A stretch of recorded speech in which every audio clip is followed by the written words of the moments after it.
Matthew chapter 26 starts off talking about the plot to kill Jesus.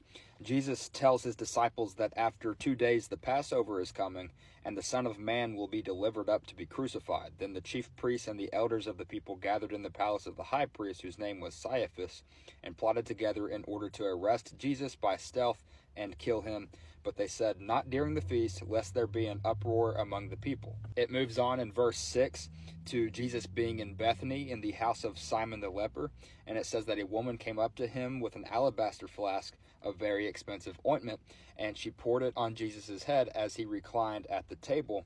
And the disciples saw this and rebuked her because it was expensive ointment that she could have sold, and then they could have given that money to the poor, the disciples said.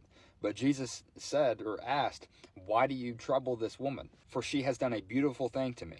And he goes on to say to his disciples that you will always have the poor around to help, but you will not always have me around. Jesus says that this woman pouring the ointment on his body, on his head, it prepares him for burial. After that, it talks about Judas betraying Jesus.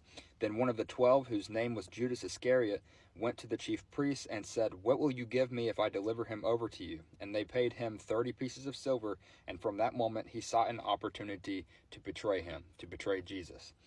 After that, it talks about the Passover with the disciples. And remember, after the Passover is when Jesus is going to be handed over to the officials and killed. But anyways, Jesus' disciples go to him asking, "Where will you have us prepare for you to eat the Passover?" Jesus answers saying, "Go into the city to a certain man and say to him, 'The teacher says, my time is at hand. I will keep the Passover at your house with my disciples.' And the disciples did as Jesus had directed them." Verse 20 says that when it was evening, Jesus reclined at the table with the 12. And as they were eating, he said, "Truly I say to you, one of you will betray me." It says the disciples were very sorrowful, and they began to ask among themselves, or ask Jesus, actually, "Is it I? Am I the one that's going to betray you?" Jesus answers, "He who has dipped his hand in the dish with me will betray me. The Son of Man goes as it is written of him, but woe to that man by whom the Son of Man is betrayed. It would have been better for that man if he had not been born." Then Judas, the one who does end up betraying Jesus, asks, "Is it I, Rabbi?" And Jesus answers saying, "You have said so."